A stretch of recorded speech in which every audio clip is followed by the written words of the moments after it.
Wait a minute, is that a brave explorer I see? Oh, welcome.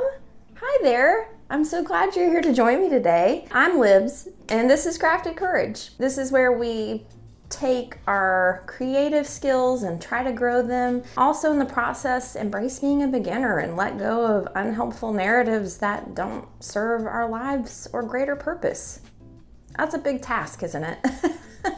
But just bear with me. Yeah, you're coming along on my journey, and I hope you're exploring your own journey as well. Matt, who you'll see in the next part of this video, he is a professional artist and illustrator. And he also is an artist in residence here, which is my fancy way of saying he's my husband and he lives with me.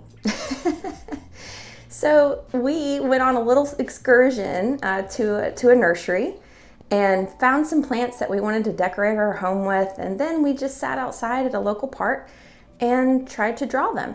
So you'll see us drawing a caladium together, very bright and vibrant and red. Personally, I don't draw a lot. That's not my preferred form of artistic expression or creativity, but I thought it was fun to try. One thing we had done together before me exploring YouTube was to do Twitch. While we were on Twitch, we had this segment we like to call Art Venturers Club. Together, we would try to draw native plants in our part of the Southeast, and so that we could identify them. And it was just a learning experience and also, a little creative at the same time. So really, that's my only real experience with drawing. I've doodled throughout my childhood, and I've tried to draw things, usually from pictures or tracing them. I don't really do it from my own memory, but it's a good skill to have. What I've done here today is use the tools that Matt had on hand. Honestly, because he's an artist, we have a little bit of an advantage in that way because he's usually got these tools at the ready. So if you don't have these just within arm's reach, use what you have. It's always appropriate just to use what you have because that's the best tool that you have in your pocket. So the whole point of this was not necessarily to create a beautiful piece of art that I'm going to hang on my fridge. The point of it was to be brave, to step outside of my comfort zone, to do something that I don't normally do and be surprised by the result. And I certainly was. I was very happy with what I created. It may not be something that's going to hang in any museum anytime soon, but as far as what I made, knowing I did it with my own hands, I am so proud of it. And I'm like, I can do that? I had no idea. So you just never know. You're gonna surprise yourself. So let's jump into the next video. Hi everyone. Welcome, Crafted Courage, out in the wild. Here we are doing it live. Yep.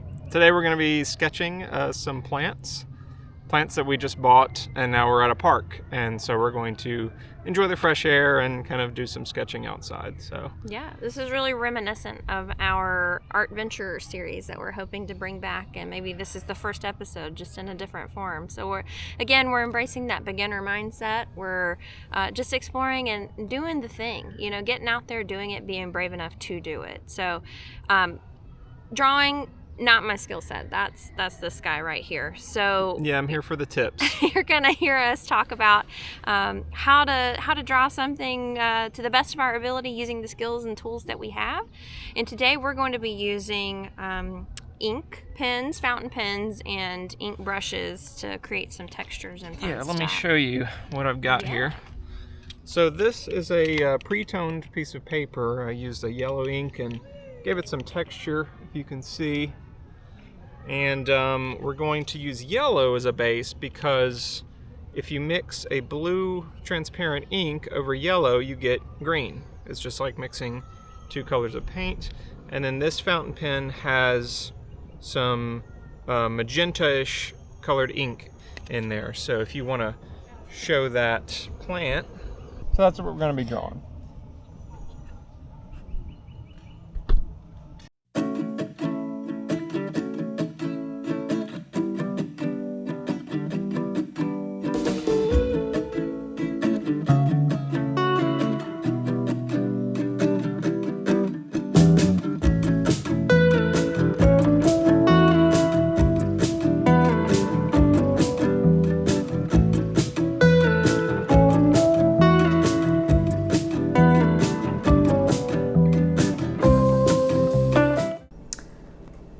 That's it. Look at that, I made that. And you can make that too. I believe in you. I know you can. It's the matter of overcoming your fear and allowing yourself to explore. You have to love something enough to do it badly.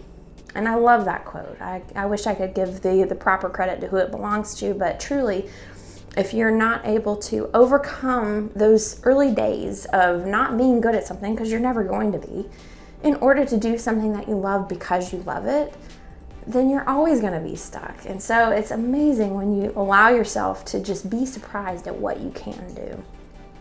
So I certainly was. I'm going to insert some movie magic right now. And now you're going to see some close-ups of this photo.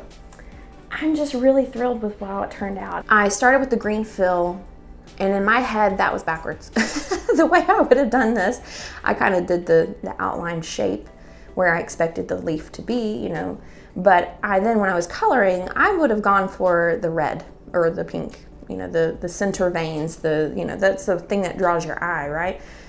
But when I filled in the space first, that's, you know, Matt suggested doing that first and working that way. I was like, felt like my brain didn't know how to process that. But in that moment, what I found myself was being thoughtful of what I was actually doing, like where this actually belongs, not where I think this belongs, right? Like we have this image in our heads and we think we know what we're seeing, but when we're drawing what we're actually seeing versus what we think we're seeing, there's a huge difference, right? And so that's where I felt like this experiment was really mindful for me, right? Like I am being observant, I am being present in this moment, and I am only drawing what I see in front of me. Nothing more, nothing less. I am doing that. And so that's a really grounding activity actually, right? To be in that moment, to be using all of your brain power, focusing on what you're looking at instead of what you think you are. And I found that to be really peaceful and calming. And in that way, I really enjoyed this. Not only did I enjoy the act of doing it, but I was really proud of the outcome. It takes a lot of courage to sit next to an artist, professional artist, and be like, I drew this. And it's a little bit different looking than yours. And when you let go of outcome, you open yourself up to enjoying the process and seeing what you can do with your skill set and the milestones that you create because you've done them, versus comparison being the thief of joy, right? If I had compared what I was able to do to what somebody who has years and years and years of experience, then I would have been pretty defeated in that moment. But instead, one thing I noticed by doing this practice of crafted courage is that I was just happy. I was happy with what I had done because I had done it and I didn't know that I could. And so that's what crafted courage can be for you too. And I hope that as you begin to explore and allow yourself the space to make mistakes, to be imperfect, to just say, what if, and follow it, whether that's good, bad, or whatever. That's what this can bring to your life. And when we take that out of just the creative space and bring that into our lives, man, what can't we do? You know, that's the joy of this. That's what this can bring to your life. And so I thank you so much for joining me today. This is my journey, but I hope it's yours too. And I would love to hear about it if it is. Share with me what joys and triumphs and milestones and wins and successes and all the good things that you've experienced by just allowing yourself to let go and be. Until the next time, I hope you'll be a light, and I hope you'll take care of yourself. More importantly, I hope that when curiosity comes knocking, you'll answer the door. Until next time, friends.